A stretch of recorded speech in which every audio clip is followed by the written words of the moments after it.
Bismillah. Assalamualaikum warahmatullahi wabarakatuh. Waalaikumsalam warahmatullahi wabarakatuh.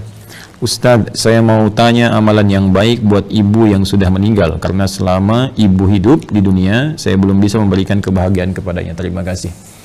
Waalaikumsalam warahmatullahi wabarakatuh. Pertama, izinkan saya turut berdoa mohon pada Allah Subhanahu wa taala semoga ibunda saudaraku akun Faisal Said diberikan rahmat oleh Allah Subhanahu wa taala, dilapangkan di alam kuburnya, diberikan cahaya oleh Allah Subhanahu wa taala, diterima amal-amal saleh beliau, dijadikan alam kuburnya bagian dari taman-taman surga yang dibentangkan oleh Allah, dan semoga kita semua dikumpulkan dalam kebaikan bersama beliau dan juga bersama Rasulullah sallallahu alaihi wasallam pada waktu yang telah Allah janjikan. Selanjutnya, baik terkait dengan pertanyaan ini, saya juga berbahagia bahwa Masya Allah ada pertanyaan dari Anda seperti ini menunjukkan satu bagian yang tidak mudah didapati sebagai rasa cinta dari anak kepada orang tua, karena tidak semua anak bisa memiliki perasaan semacam ini.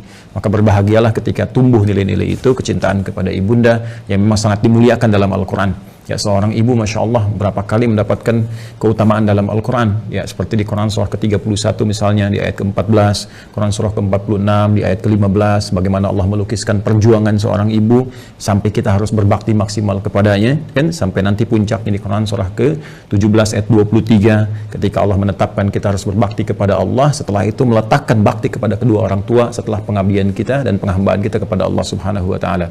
Dan diutamakan lagi ibu disebutkan 3 kali dalam hadis Nabi sallallahu alaihi wasallam ketika ada seorang sahabat bertanya, man abar, kepada siapa saya mesti berbuat baik?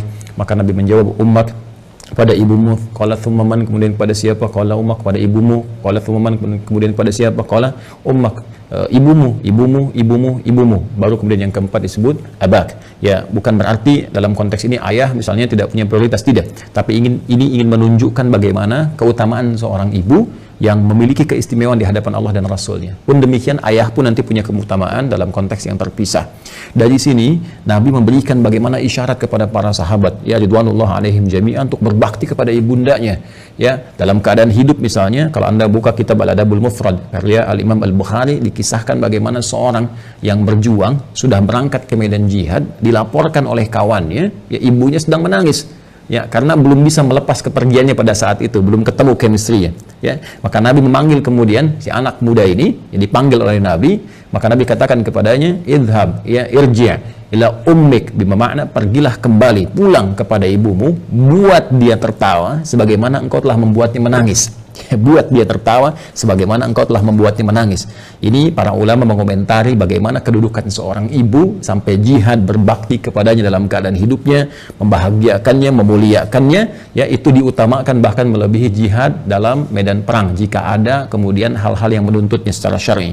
Al-Imam Ali bin Abi Thalib karramallahu wajhah, ya, mengomentari statement Nabi sallallahu alaihi wasallam ketika menyebutkan 3 kali ummak, ibumu. Maka dikomentari oleh beliau, karena ibu memiliki 3 keistimewaan yang tidak didapati oleh ayah. Yang pertama, ibu yang mengandung, ayah tidak mengandung. Yang kedua, ibu melahirkan, ayah tidak melahirkan. Yang ketiga, ibu menyusui, ayah tidak menyusui. Dengan 3 keutamaan ini, Nabi kemudian memberikan gambaran ibumu. Ada komentar yang lain bahwa ketika orang ini bertanya, maka peluang terbaiknya untuk berbakti ada kepada ibunya.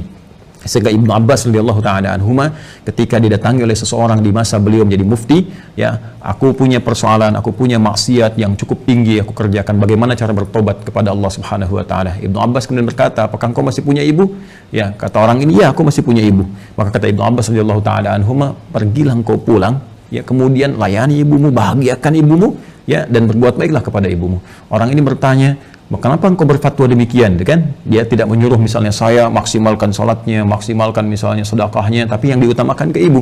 Karena kata Ibnu Abbas radhiyallahu ta'ala anhuma, saya tidak melihat yang lebih utama untukmu saat ini kecuali yang itu. Inilah bagaimana kejeniusan Ibnu Abbas radhiyallahu ta'ala anhuma, karena memang dalam narasi-narasi ayat-ayat Al-Quran firman Allah Subhanahu wa ta'ala, kedudukan membahagiakan berbakti kepada ibunda itu langsung ditempatkan oleh Allah Subhanahu wa ta'ala setelah penghambaan kita kepada Allah. Wa qadha rabbuka alla ta'budu illa iyyah wa bil walidaini ihsana. Kepada kedua orang tua kita wajib berbuat baik, ditempatkan setelah penghambaan kepada Allah. Dan di antara kedua orang tua ini, ibu menempati posisi yang sangat tinggi. Wassaynal insana biwalidayhi hamalathu ummuh.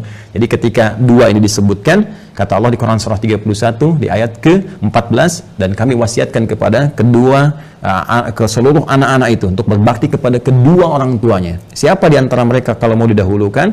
Ya hamalathu ummu, maka prioritaskan ibumu dulu, ya kan? Ayah juga kita hormati, ya, kita istimewakan, tapi ibu di sini dalam konteks kita ada pertanyaan, ibu mendapatkan kedudukan yang sangat luar biasa. Demikian di Quran surah ke-46 ayat 15. Nah, ini yang paling menarik dalam konteks kehidupan. Allah, Rasulullah SAW meminta kita memaksimalkan, orang banyak berbuat baik, tapi tidak sedikit orang-orang yang bisa memaksimalkan itu setelah ibunya wafat. Dan Anda termasuk yang dianugerahi oleh Allah Subhanahu wa taala kemampuan, keinginan dan azam untuk berbuat baik ibu walaupun telah wafat. Maka berbahagialah. Di antara caranya ada yang Nabi SAW sampaikan, bahkan disebutkan dalam hadis riwayat Muslim sampai dengan 9 lafaz. Saya sebutkan hadisnya, qala Rasulullah sallallahu alaihi wasallam, idza matal insanu atau idza